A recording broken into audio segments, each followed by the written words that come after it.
Hello, my name is Aoife Ní Bhriain, and I would like you to introduce to my episode of Drawing from the Well, Tommie Potts, Transcribing a Genius. Tommie Potts has been an inspiration of mine for many years, and not just mine, an inspiration of mine, but an inspiration of many. And I was very fortunate to have a chance to interview the great Martin Hayes about how Potts inspired him, and I would like to start the programme with a snippet of that interview with Martin. I hope you enjoy it. There's two albums that I've learned in their entirety, and it's the Liffey Banks and your first solo album. So I grew up learning music from listening to you, and then I kind of heard Potts, and again felt almost an unconscious or a subconscious connection to his music, because I feel like you were the introduction to what was possible, and Potts is what was possible. And in regards to that timeline, the older musicians that lived around you growing up, what did they make of Potts? Was there any sort of adverse reactions to what he was doing with the music, or did they appreciate it for what it was, or how did they react to it? Because it is it's genius, but it is very Yeah. different. Yeah, I mean, I think that there were a number of different responses. I mean, one, they knew him personally, so they were aware of his deep commitment and of his kind of deep sincerity around the whole thing. So they never questioned that. So when you're not questioning that, you begin to listen with a little more openness. So they were open to him in that sense. But I think many of them were hearing different things. Like I remember Paddy Kenny like talking about like triplets, and I was going, geez, I never thought about pots and triplets. That seemed inconsequential to me. Like that was the last thing I was thinking about. But somehow Paddy found this interesting and important. And I mean, for me, it was like the kind of like it wasn't even the variations in a sense. It was the feeling driving the variations and the heightened expression of that feeling that his variations seemed to bring into reality. That was the opening it seemed to create for me. I'm going to play another few tunes that I learned from Tommie Potts. The first one is called Garth Barry's Jig. So we'll start with that.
what about his technique strikes you as being his own, or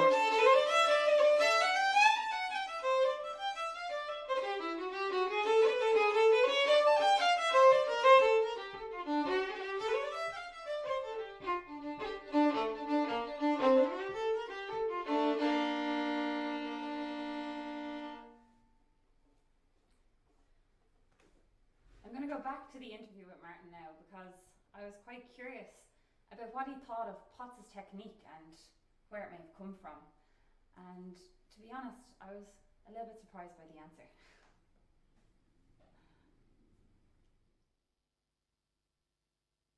or particularly important in his own production of sound and music?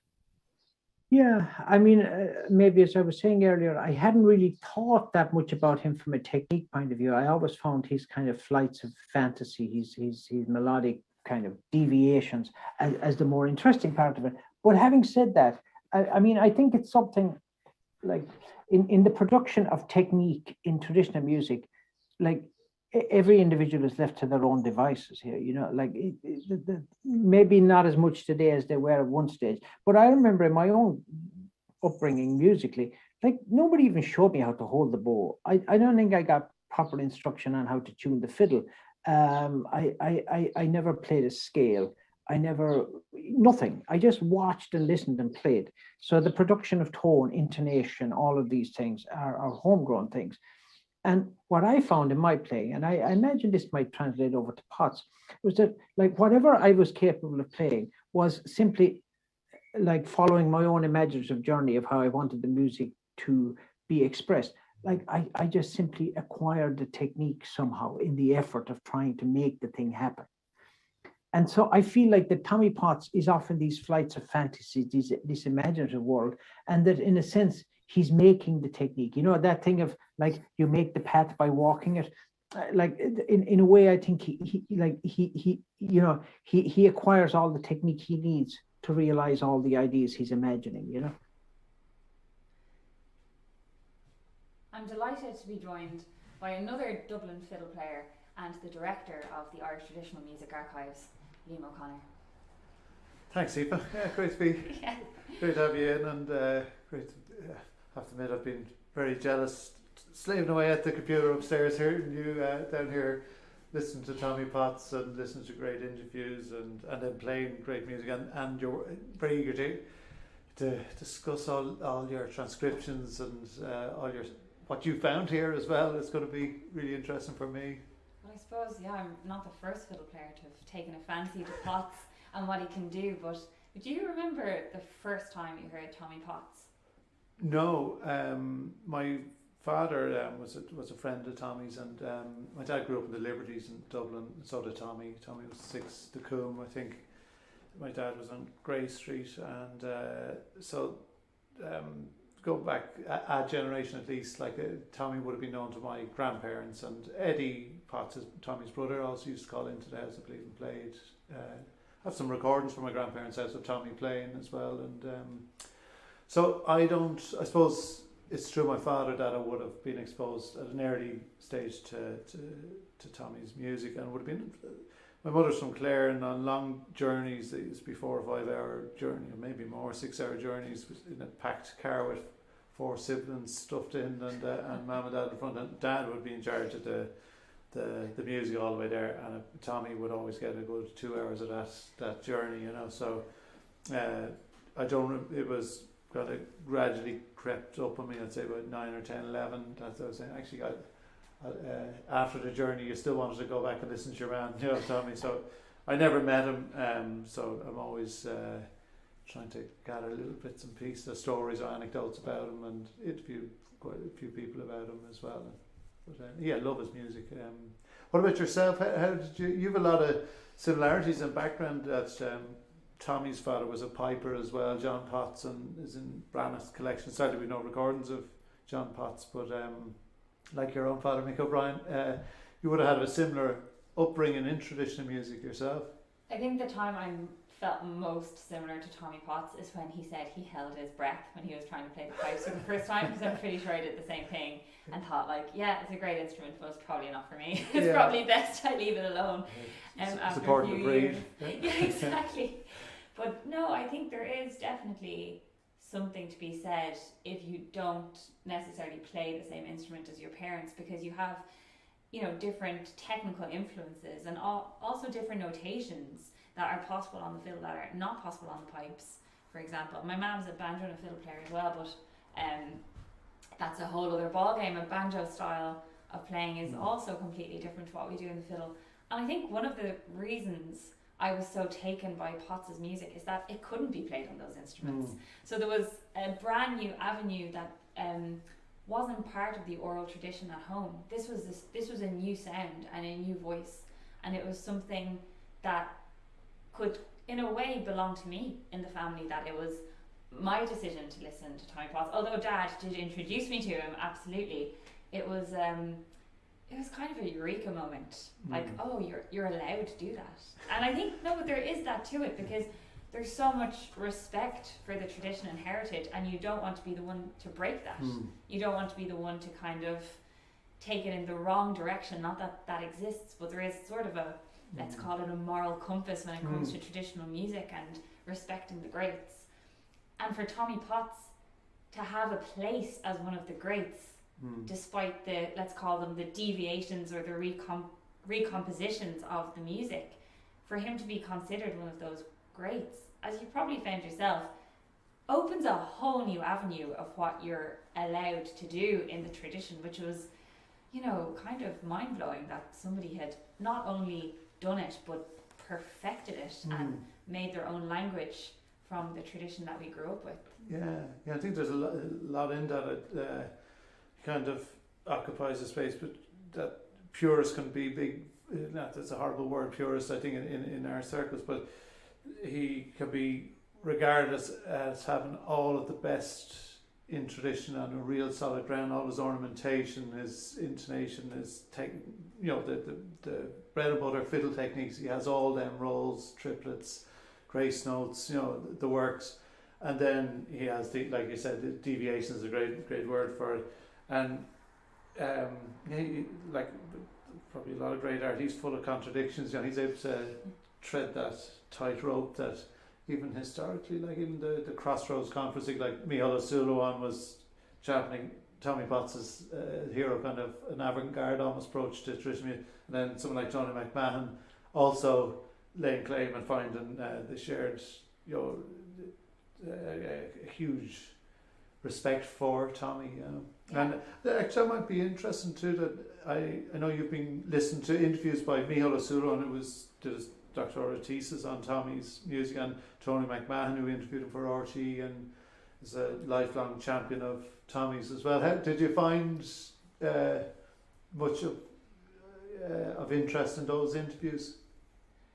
Absolutely, because they were coming from the same place in wanting to understand more, not only of the music but of the man and the influences, but they were coming at it from different angles. And what really struck me was that, Micheál O'Sullivan was such a fantastic musician, but also such a great academic mind when it came to kind of verbalizing what we were doing in the tradition. So he did have that sort of structural analytical approach to what Tommie was doing, which of course reveals so many answers in his music, and it's fantastic. And then on the other hand, you had McMahon, this is the voice that we grew up listening to, not only on the telly but on the radio, and his music is just so powerfully full of emotion. So he was coming at Potts from the emotional side of the music and what did it mean to him and the beauty behind it.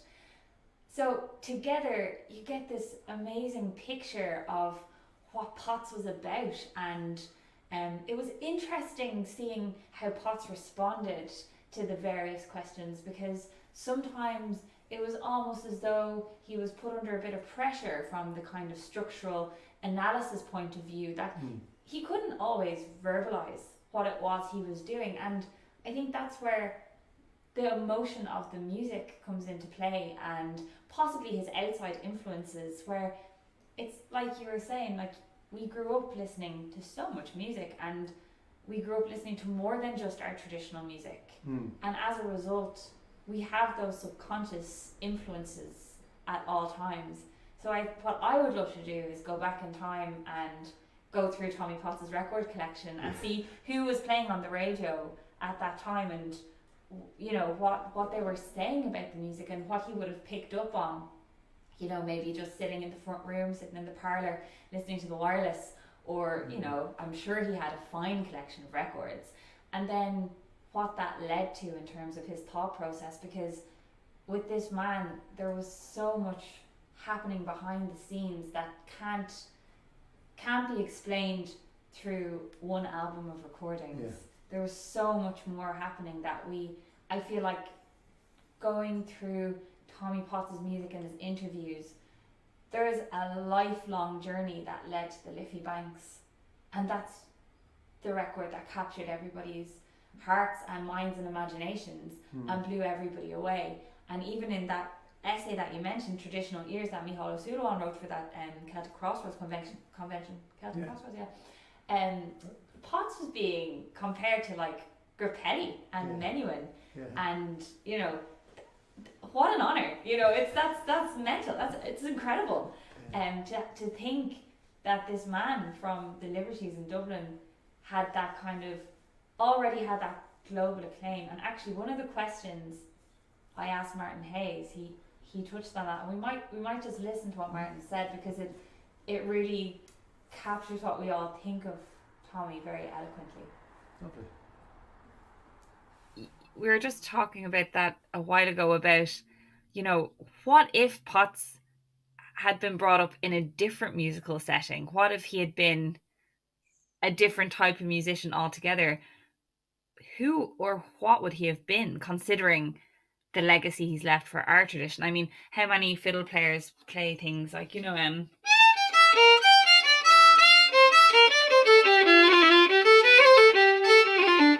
or the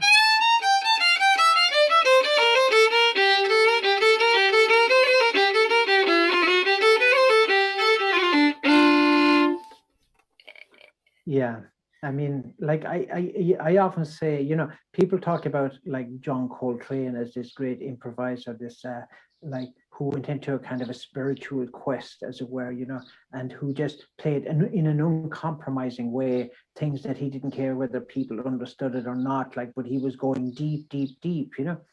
Well, that's Potts, you know. I mean, Potts is John Coltrane, or he's our John Coltrane in a way, you know. I've always thought, you know, it was just kind of you know, like a serious, dedicated, and above all, like kind of with this incredible integrity, like musical integrity, you know, that's above and beyond almost anybody I know of, you know. And that's like just that level of integrity, like that feeling that there was never going to be one wayward flippant note that didn't have deep, deep meaning and feeling and wasn't truly expressive for him, you know. Yeah, I think it's fair to say that Martin hit the nail on the head with that one. As usual. Well, when you were speaking earlier, Aoife, about looking for Tommie's record collection, sadly we don't have that here, but we do have notes he wrote in the Liffey Banks album, and he refers to a number of fiddle players that influenced him as well. So I know you've been listening to some of those players, and some of the archival records. We're lucky enough to have one of each of those fiddle players mentioned. So we've Luke Kelly, Seamus O'Mahony, his own brother Eddie Potts as well, and Mrs. Sheridan as well, Christina Sheridan. So how did those fiddle players? What did you get from the archive? Oh, it was great. There's 4 recordings of Luke Kelly, which I think come probably from Wax Cylinder Recordings. He was born in the late 1800s in Aughrim in County Wicklow. And there was 3 slow airs, and Potts was actually quite taken with his slow air playing. The expression in it, I think, is what got him the most, and I can see where it came from, absolutely. But there's one recording that Luke Kelly actually wrote a tune. It's a march, and I think it's called Before the Battle. Right. And funnily enough, for somebody born in the late 1800s who was the son of an architect, so I'm sure he was quite well educated. There's a story that Potts told about him, that he walked from Wicklow to Galway to compete in a fete, and he got the gold medal in fiddle, pipes and dancing. And then he didn't say how he got back to Wicklow, but I'm hoping that somebody gave him a lift. But he actually played up in the position in this recording. So it was the march that he wrote was a...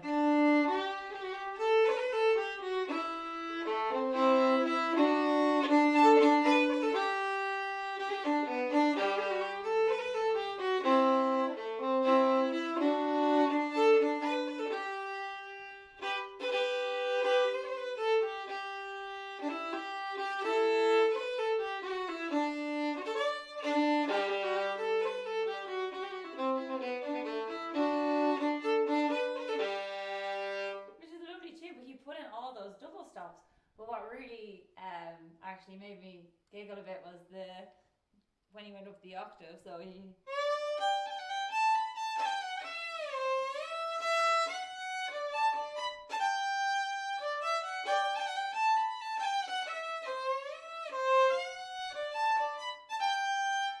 It just got better from there on. I'm not even going to spoil the surprise for anybody who wants to come in to hear the second part. But that was amazing because I'd never listened to many fiddle players playing in anything other than first position. So to hear that from somebody who had been born in the late 1800s, to think that this was, you know, the biggest show of virtuosity that you could do was really fascinating. It was brilliant, and you can hear a lot of somebody's character when you listen to a recording like that. I'd say Luke Kelly was quite an interesting character, because there was another story that Potts told about him, where there was a woman who passed away in the local community, and her son was,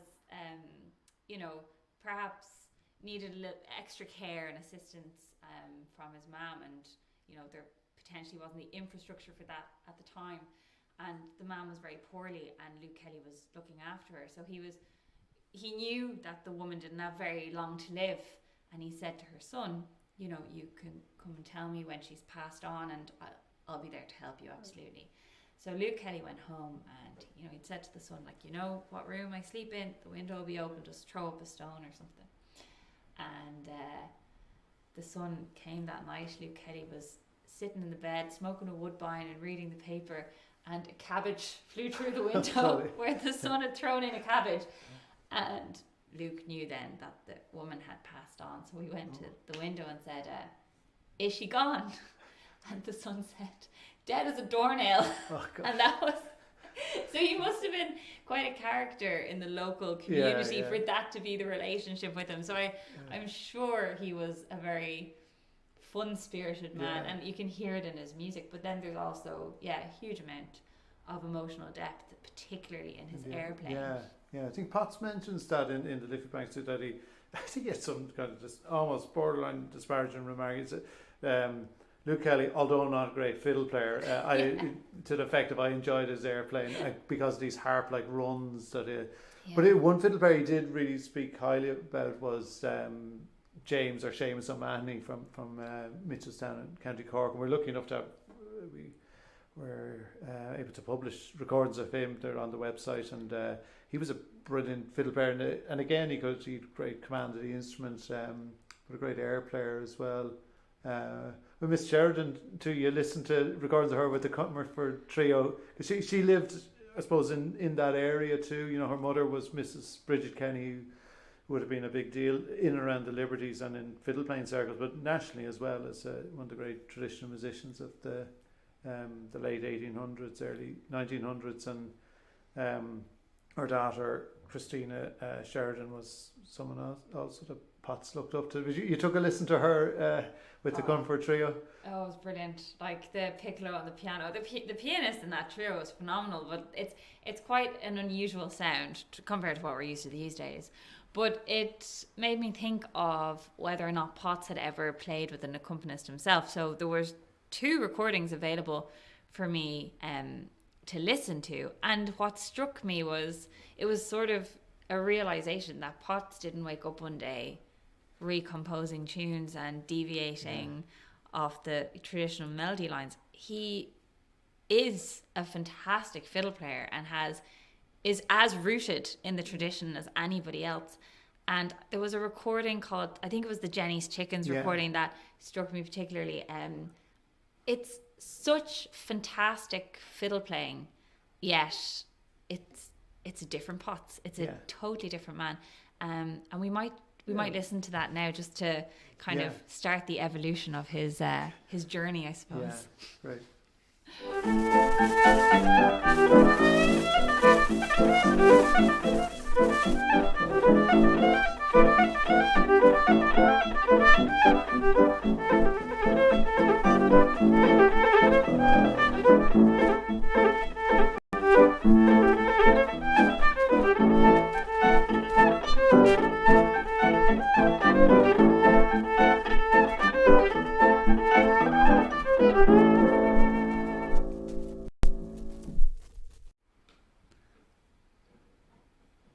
So one of the fiddle players I was surprised that Potts doesn't mention is Michael Coleman, and you can hear it in his music. He sounds quite reverential to Coleman in different recordings. In other recordings of Jenny's Chickens, he finishes with the Coleman kind of flourish at the end.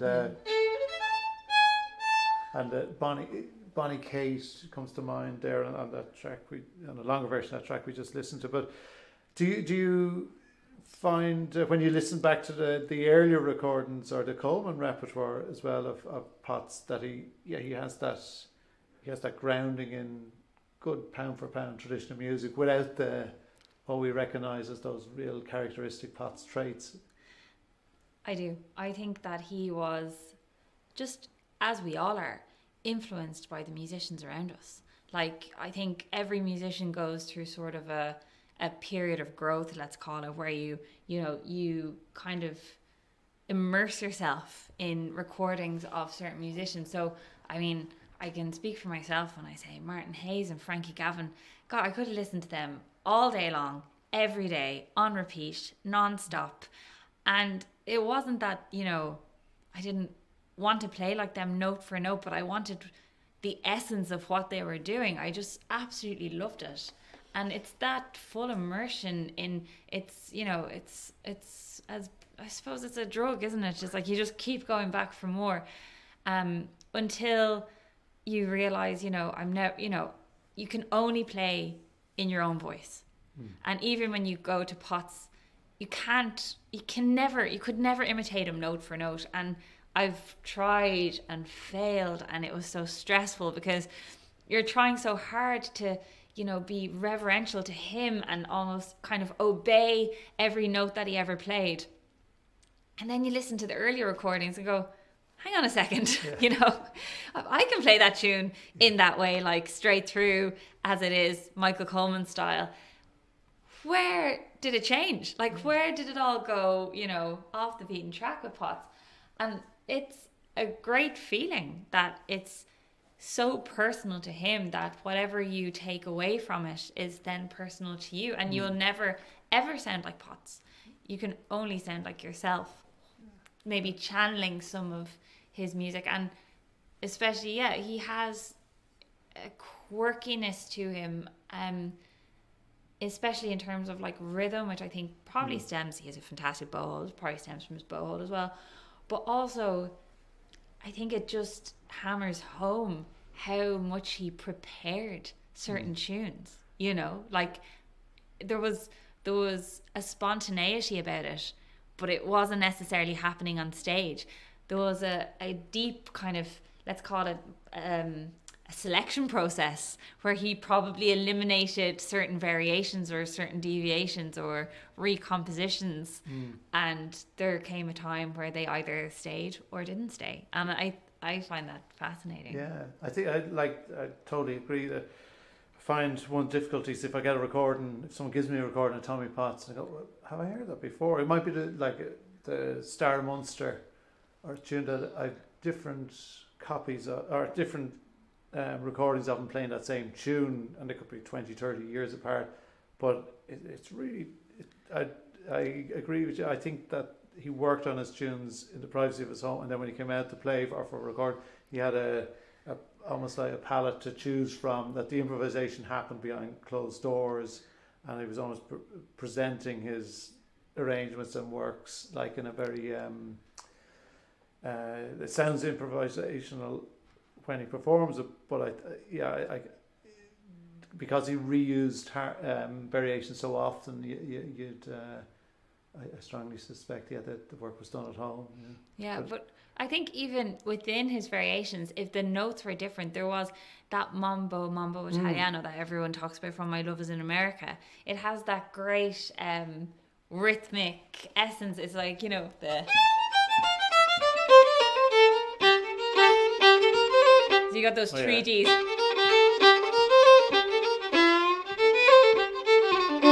But then in The Star of Munster, for example, it's, you know, the...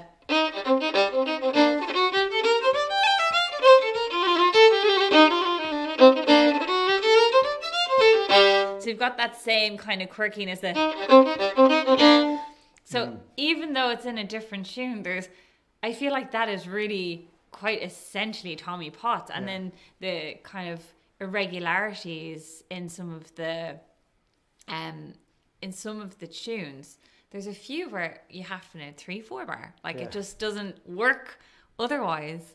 And there's a few tunes where I've heard a version of the Sporting Pitchfork or Rakish Paddy Paddy, where I think he plays the first part once and the second part 5 times. And every time is different, but it's almost as though he's finding his footing and kind of getting everything he wants out in the second part, and again, you've got that quirky kind of step about rhythm that seems to follow him around everywhere. Yeah, I thought the videos, the Micheál O'Sullivan one, luckily video Tommie, and quite extensively too, but I find it very informative to see him physically playing like that. His body nearly had that kind of same shuffle as his rhythm. And Joe Ryan, great fiddle player from Clare, was a big fan of Tommie Potts, and he went to Tommie, not quite for lessons, but when he moved to Dublin, Willie Clancy brought him up to visit Tommie, and Joe played an air for him, and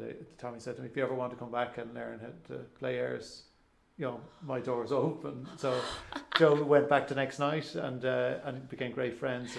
But Joe had that little shuffle too. I felt like physically, you know, when he was playing airs, and when I saw the video of Tommie, the rhythmic kind of stop start, and like it would be a nightmare for a dancer to predict how to play, or for someone else to play along, or someone to accompany. Can I ask you? It was like, I know you're going through forensic detail on your notations as well, and when I was listening to you play Gareth Barry's as well, could you talk us through like some of the unusual, I suppose, intervals and different things that Tommie selected, like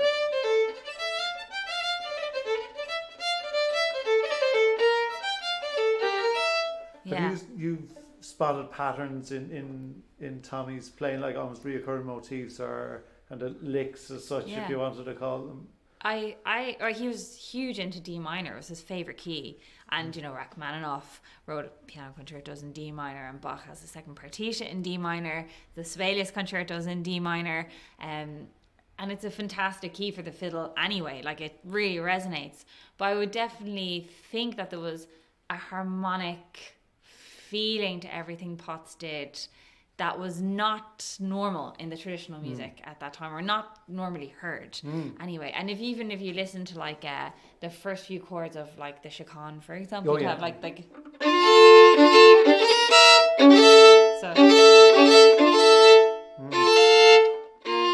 so even those, like,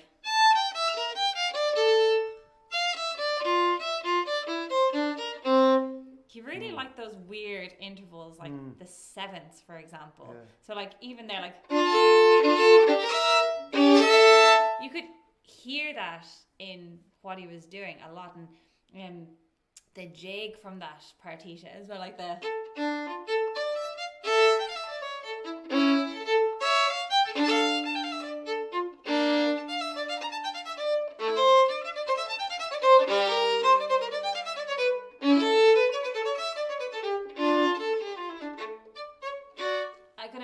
Potts doing something like that, like kind of going off the beaten track with it a wee bit, and then even, you know, his version of Toss the Feathers, for example, when I heard that, having listened to some of his stuff accompanied by piano, which was only 30 years previous, I felt like I was listening to a different musician, because he has, you know, the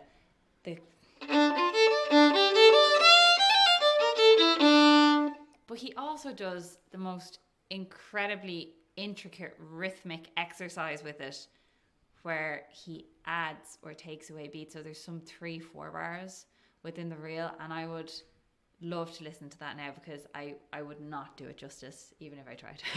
Yeah, I think we could take a listen to it now. Yeah.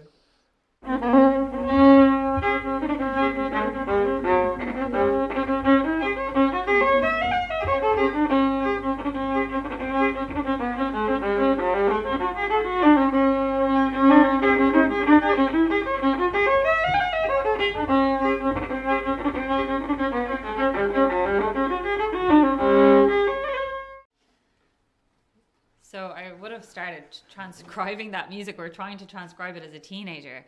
And I actually, unfortunately, I've lost a lot of the manuscripts I would have used back then. I think I gave them away to some people, and others probably got thrown out in college. Probably thought they were a bit rubbish. But I used to write out just the notes, no bar lines, no note stems, because I felt like the minute you put bar lines in, you're immediately giving yourself a downbeat on the top of every bar. And I didn't think that was necessary, because I feel like it doesn't matter how academically you analyze Tommie Potts' music. At the end of the day, there's an emotional consistency in his music through the whole evolution of playing a tune straight to doing what he did with Toss the Feathers.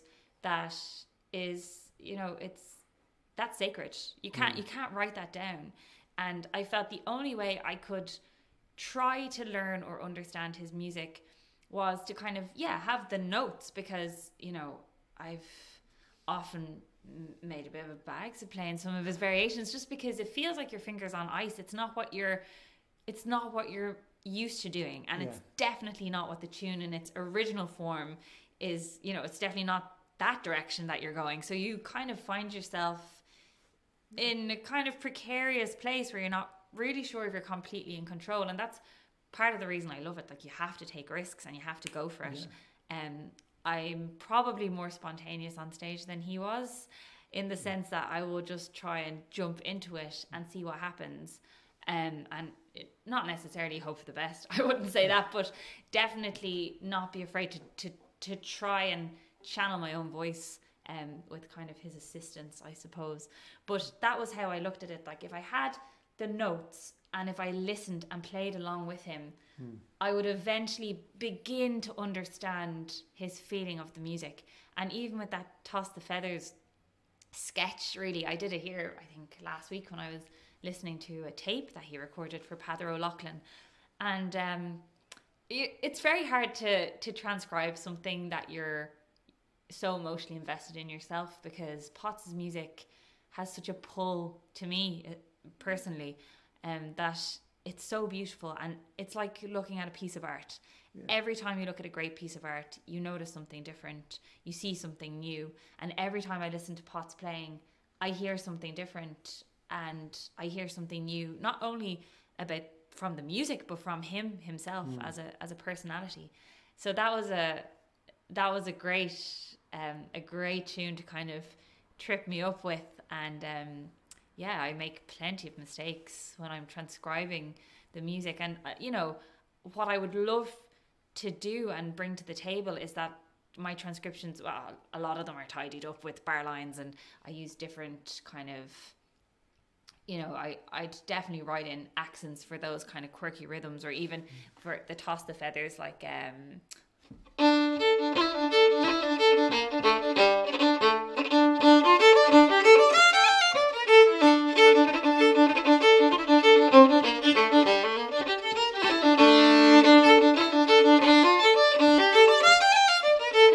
I wouldn't be afraid of using commas and like kind of thinking of his music more as a story. So even though there's a bar line there, and there'll be a 3-4 bar here and there, especially in that tune, that there's also phrase marks like you'd maybe find in a song or a slow air, because you have to speak, and you really have to speak with the bow, I think, with Potts' music, because it's so articulate what he does, and it's so deliberate that you can't just read that off a score. And I'm not sure I'm not sure it'd be right to kind of over embellish in terms of, you know, directions. Yeah. Because at the end of the day, whatever fiddle player would be reading that, or whatever musician would be reading that, probably not a piper though, in fairness, whatever musician would be reading that manuscript would have to also bring their own personality to the table. And I think that's the fine line we walk on with traditional music, because in classical music we're so used to seeing things that are, you know, almost written out for us. Like if you've ever seen a score by Ionescu, who is also, you know, hugely influenced by folk music, there's as many words on the music as there are notes. Yeah. And I mean, that's saying something, because there's a lot of notes, but he's so articulate and so kind of exact with what he wants from the musician, and directions, guidance. It's like he's speaking to himself. I'm not sure that I would want to do that in our own traditional music, because nobody else can be Tommie Potts, and part of the genius that is Tommie Potts is what's not written down and what can't be written down. Yeah. And even listening to you play it there as well, there's some, I was thinking it's an impossible task in some regards to try and transcribe Tommie's music, but it'd be, I hope you continue it, because it'd be immensely useful for fiddle players like myself that would like to I suppose to piggyback on the skills you have and the work you have. But there's things like even the triplets you're doing there, and the tone you're getting from that cut. You know, that Tommie had a lot of nuances tonally as well. It'd be very difficult to capture. But I suppose with modern technology, you can have these listening aids, and we could even sync Tommie playing with your transcriptions in theory. You know, so. Could you speak to us a little bit about his tone production and his kind of dynamic range? Because I think you listened to you playing earlier as well, you know, that you're getting such a big range and you're crossing over into Tommie's sound as well. You know, what's going through your mind when you think of Tommie's kind of tonal palette as such? Yeah. I have to think down. Yeah. Like, very serious. I know I push my eyebrows together because I'm very focused. I think that's the word I would use to describe his sound. It's a very focused sound, and it's a very present sound. Like, he doesn't want to lose an inch of that kind of sound production. Every millimeter is so important. And I find that, like, I use a lot more with my first finger, like a lot of articulation, and I kind of turn my hand in a bit like that. Maybe I wouldn't play like that all the time, but yeah, I do change a bit when I play his music, because I also want to do the kind of atmosphere of his music justice when I play it, because it's not a darkness to the music, but there is or a severity, that's also the wrong word. There's a certain colour to Tommie's music, and it's so pronounced and so direct, and part of me wonders, because I would say another place where I have a lot in common with Tommie Potts is nerves with playing. And when I see him on tape, there is quite a lot of nervous energy, and I have complete empathy with that, because I often feel exactly the same way, particularly because what he's about to produce is something that's completely his own. And that's a terrifying prospect, to put your own art out in front of your peers. And, you know, there are no safety net of accompaniment or anything. Absolutely no safety net. And also to be doing something that hadn't been done before, there's always going to be criticism. There's always going to be people that dislike it. Absolutely. But I wonder if he had any idea, like, the kind of modern icon he is he is today. Like, he's, you know, there's people like the incredible transcriber and fiddle player Matt Glazer in America, who's a huge Tommie Potts fan, and there are jazz musicians from across the world who think Tommie Potts is, you know, they recognize him as the genius he is. But in terms of tone production, I have a feeling that the direct, I don't want to call it an attack, but the direct kind of sound that he produces from the first note is on purpose because it kind of steadies the nerve, because the worst thing you can have is a shaky bow hold. Yeah. And even in terms of tonality, I think there's this jig that is on an album called The Gathering, I think it's called Little Jennifer, and I have a feeling he may have written it himself because it has that harmonic structure to it. But even the way he starts that, it's kind of, you know, a very direct sound. I would say he probably started it on an up bow, like.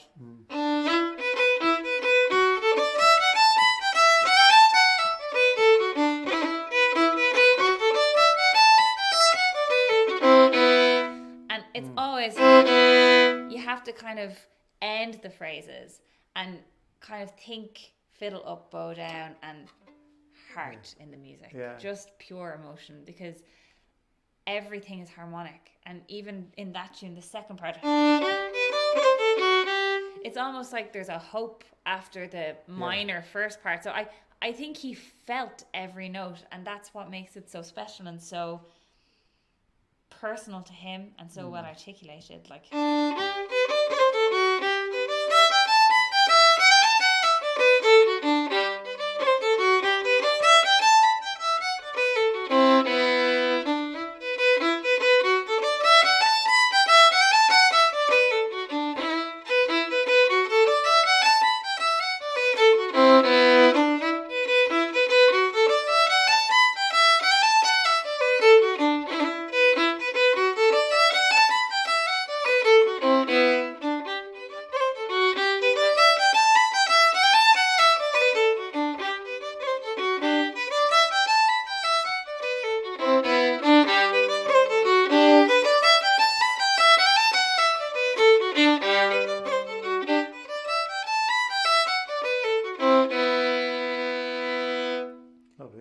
I would also say he doesn't use his wrist a lot. There's not a lot of kind of tight wrist movements happening, like with maybe, I think Frankie Gavin and Michael Coleman probably did more of that.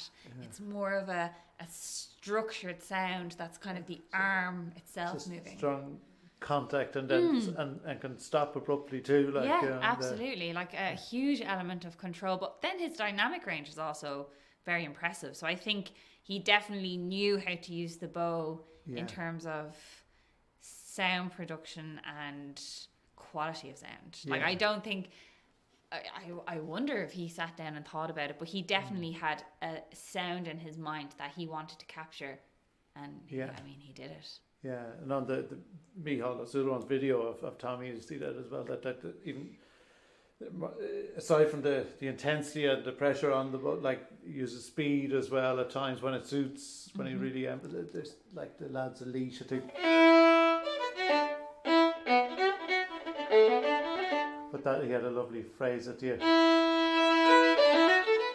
But he had just a sweep of the bow, like, and his whole body kind of moves along with it, you know. But could you talk us a little bit through his?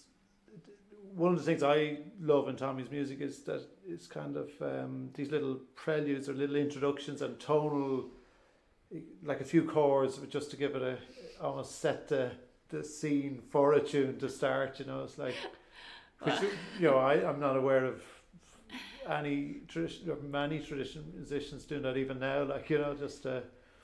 I think probably the most famous one is the one before The Ships Come Home. Is that what it's called? The Ships Come Home? And it's like the prelude from Fritz Kreisler's the Caprice Noir. Yeah.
Bron Caprice Yeah. Moi. And I think he uses it in another kind of an introduction. We might get you to demonstrate it as well. Where we're in an introduction to a tune that would have been relatively newly composed in Tommie's time, one of Martin Wynn's. But he did that same pattern in B minor. yeah, that's true. I forgot about that one. You know that's a composition of Fitzchrysler, but you Yeah, know I think you can they're like- actually play the rest. That's the one. It's like, yeah, they're Yeah. like, it's very lovely, very kind of schmoozy Yeah. Viennese music. Yeah. Yeah, that's, I mean, there's definitely, I think Tommie Potts in a way is a bit like the Fritz Kreisler of traditional Irish Yeah. music. Absolutely. And if anything, Michael Coleman is like the Heifetz Yeah. of Irish traditional music. Like the kind of person where you see him play and go, oh my God, I didn't know that was possible. And, you know, Fritz Kreisler, I think Tommie Potts definitely practiced more than Fritz Kreisler. 'Cause he was famous for not practicing at all. But I think in terms of a natural, instinctive, emotional reaction to the music, they definitely had that in common. Yeah, and that element, that talent for composing as well, like Fitzchrysler Yeah. composing and denying his own compositions for years. I suppose Tommie as well is associated with like tunes like the Butterfly and Julie Delaney, where we question sometimes where is an existing tune get developed to stage if it's something new, and that Tommie occupied that space in a general sense, anyways. But never mind with his compositions, But I wanted to ask you actually about his air playing, because as trying to transcribe it, as you can imagine, is a complete nightmare. It's possible, but like you have to be very attentive, I suppose, not to miss a note, particularly in some of his runs. Had you ever heard anybody else, bar from except for Luke Kelly, who ever put runs like that into airs? Yeah, I've actually, those recordings of Seamus O'Mahony, I could hear more of a tonal crossover. Now, some of the tunes he played, some of the airs, Dear Irish Boy and Tom Shanchulla, but the Coolin was one as well. You could hear that kind of big dynamic range and that intensity of sound as well was interesting. But Potts, there's an interesting interview of Tommie Potts and Seamus Ennis, and for us as dubs, I found it instructive too. Like that, Ennis had this vision to gravitate towards a Gaelic Ireland and to go back and to the source, in a kind of to source it in the language and root it in and learn the verses and to bring out the different verses out through bring that with him to his melodic performance on the pipes.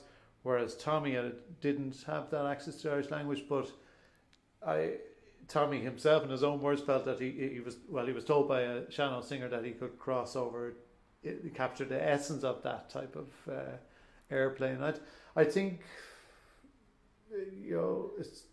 it'd be impossible. Certainly for me to try and transcribe is airs. I wouldn't have the skills set, but I think emotionally, like I think airs seem to have been a kind of a therapeutic release for him as well. There's a lot of anecdotes about him coming in to play for people and even my own father has some as well, playing for and then turning to the wall and tears. There might be tears on the fingerboard or on the fiddle. There's famous ones about Willie Clancy's funeral as well at Friel's Bar, that Tommie kind of came in the door and out with the fiddle and played solo, which is kind of confuses me as well. Like because if you were reclusive in terms of playing, then it would never be an occasion. But Tommie seems to play. I had this image of him playing with an emotional intent or some type of belief. But at Willie Clancy's funeral, a lot of people talk about that he just hit some type of emotional or spiritual space, when he played airs and left a big mark on other people, but on himself. And that recording you listened to, I suppose, with Sean, the Sean Reid, and I think, or that was made for Pater O'Loughlin when Pater was meant to emigrate to the States. That Pat O'Loughlin was a great fan of Tommie's and a great friend and loyal friend at that, and he thought if he went to the States, one of the things he'd missed most about Ireland was not getting to hear Potts playing. So I think Willie Clancy and Sean Reid went up to record him, and Pat never emigrated, and now we have the recording. And he said, but I think that's the I don't think he's someone you could just book and say, here, play your best there.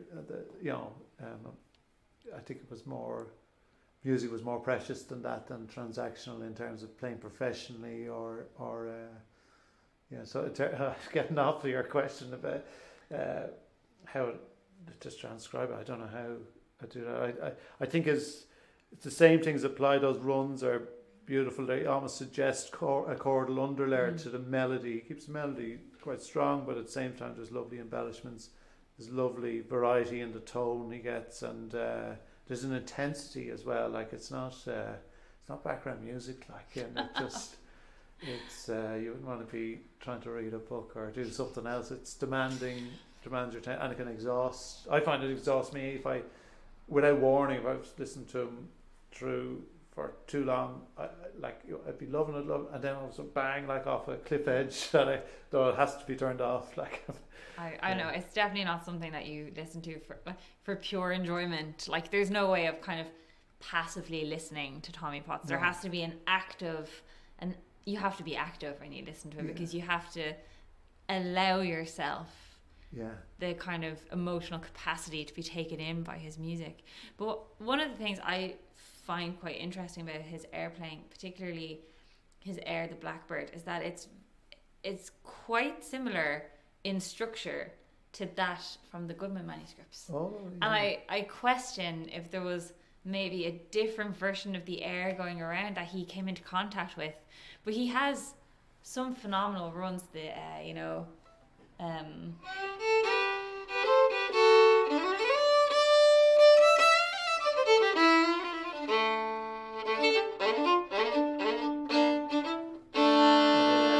and that kind of came through again and again. But I still don't trust myself to play any more than just that. I think I have a rough sketch of it somewhere. But we might listen to a recording of him playing, actually possibly from that very same Pat O'Loughlin tape. Lovely.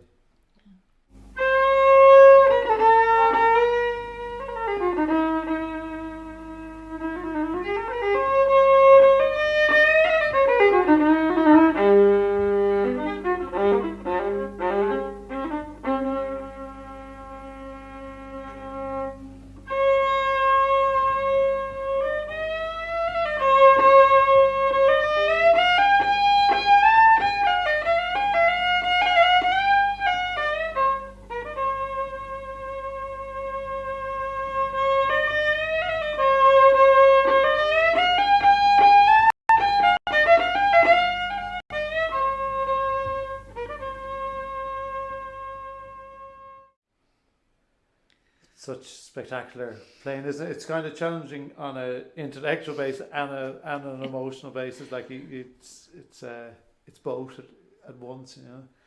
One of the challenges, and you touched on this earlier, I think with all traditional musicians is to draw from that well, if you pardon the cheesy reference to the series, but one of the things is to make sense of the past and to try and listen widely, and then to distill all those ingredients and those influences down into a coherent voice and bring the best of what you hear in the past, and then to do something to create your own voice. I think Coleman did that. Of course, Coleman did that before in his own capacity as a fiddle player, but Tommie Potts was influenced by fiddle player. We can hear it. He would have been.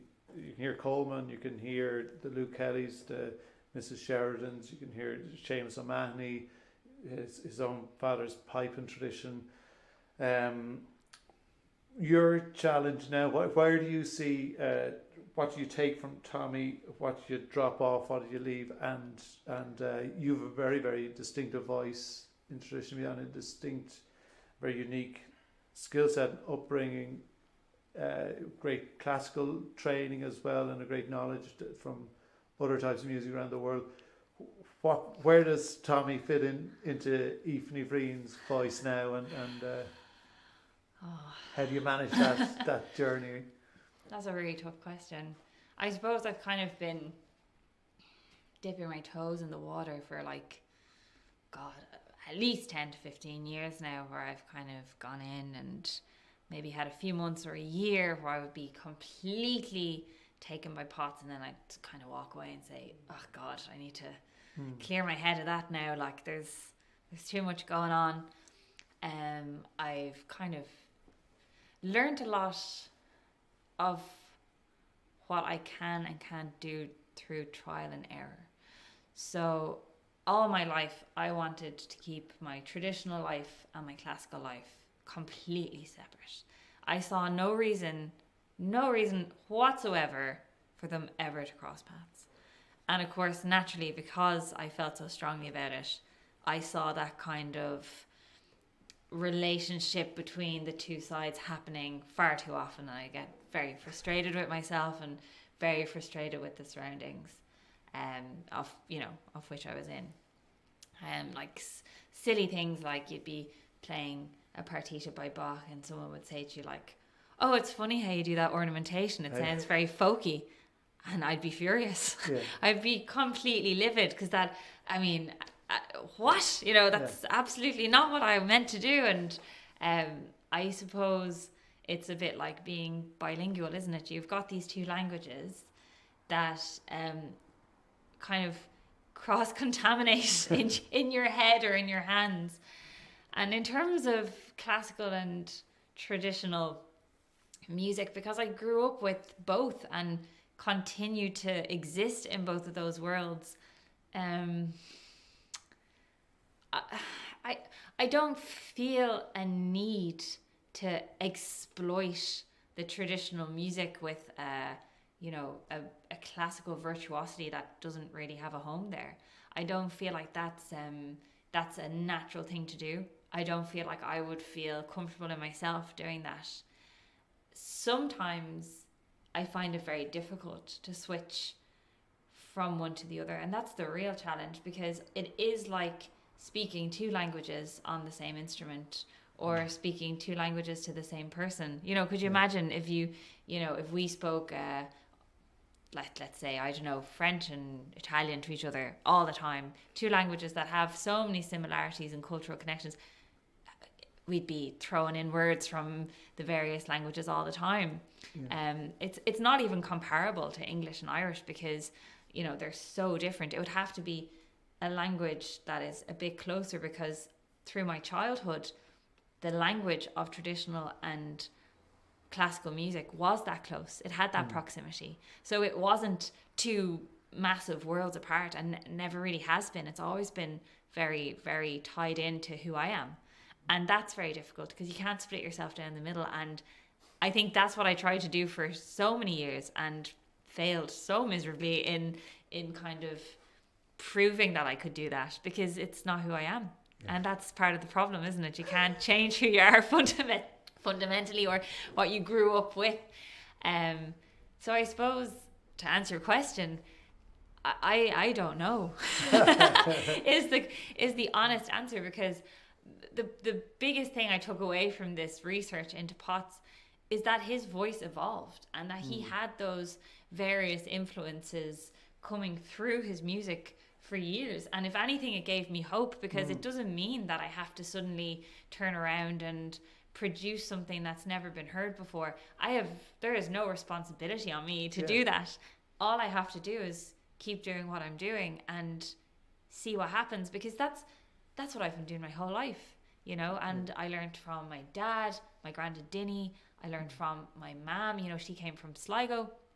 So I already had this mix of influences in the house, and, just the characters involved with the music and how they influence you growing up. We all have our heroes and we want to act like them. And, Martin Hayes had glasses. I had glasses. Do you know what I mean? That's silly things when you're growing up. You want to be as similar to your heroes as possible. I mean, I remember in primary school, the first time I played with you, I was in Nino Bhioga, you were in Rangashay, and, the fact that I got to play with Liam O'Connor was, a huge privilege, and another kind of familiar connection I had with the tradition, like you and your family, and seeing them, meeting them, that kind of community that we have, and that kind of shared reverence we have for the music, and shared love and passion for the music, that our heroes are day-to-day people, a bit like, you know, the GAA. They're just normal people. They're not up on big pedestals. They're people you can approach. They're people you can play music with.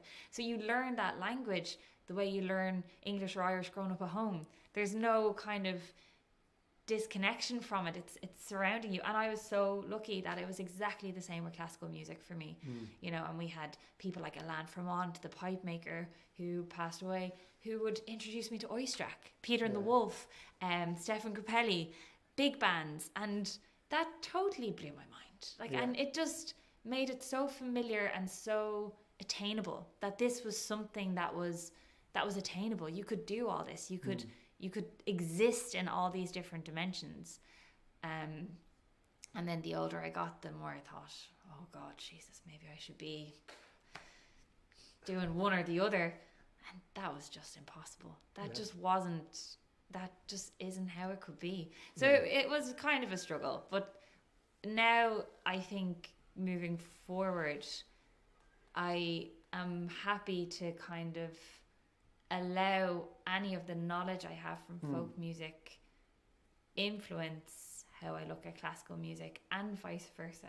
So like the music of Enescu, of Bartók, of Ligeti, even some of the works, the classical works by Sean O'Riordan, all these people like Kurtag, all of these people come from a folk background. Beethoven wrote airs. I mean, Muzio Clementi wrote 21 variations on the jig The Black Joke, which is in the Goodman collection, which is also in the Richard Thomas collection of fiddle music from Wales. There was a conversation being had long before we were here, or we were having this conversation.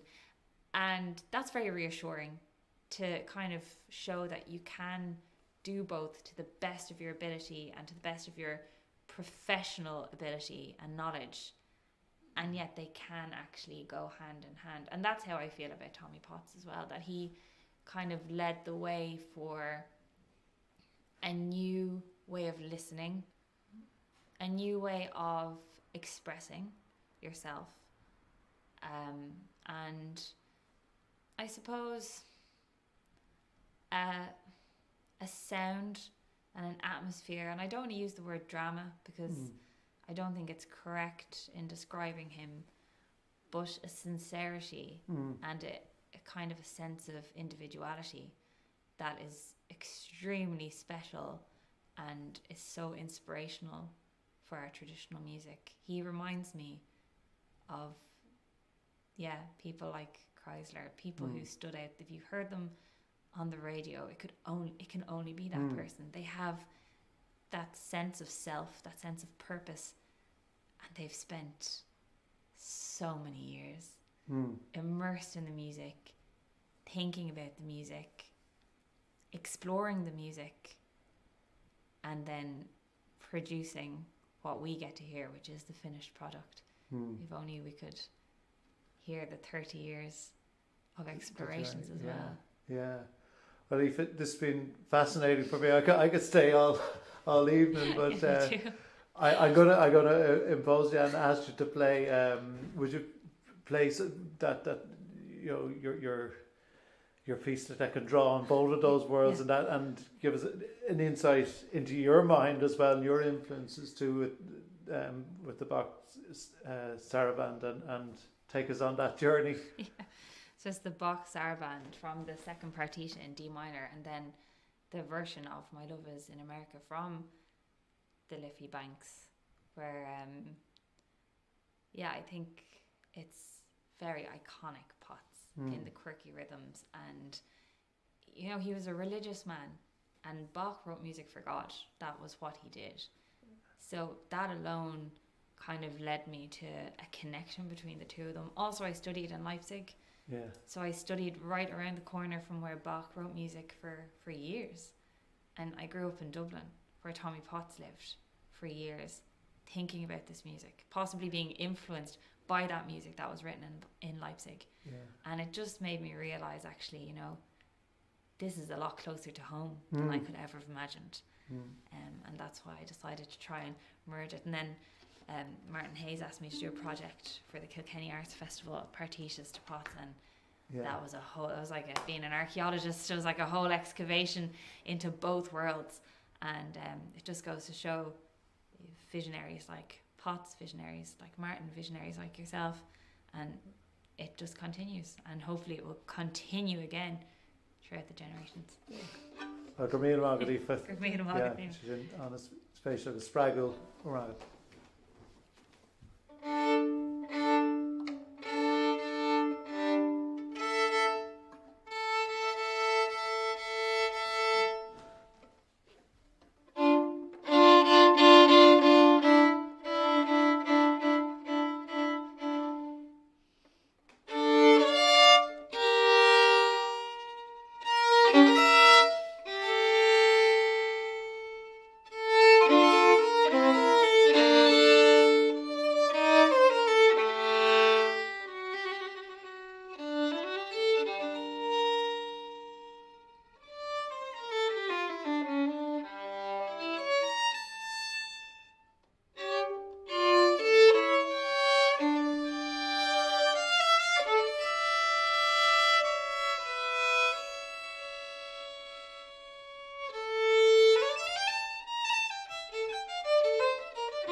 Great to- so much for having me for Drawing from the Well. It was a pleasure. Yeah, it was a real pleasure for me. This doesn't work for me at all. Just like to thank all the staff here in the ITMA and MITMA, and of course the Arts Council of Ireland, the Arts Council of Northern Ireland, and Bank of Ireland Business to Arts, who provided us with funding for this series. So yeah, it's been great. Míle mágad. Míle mágad, Liam.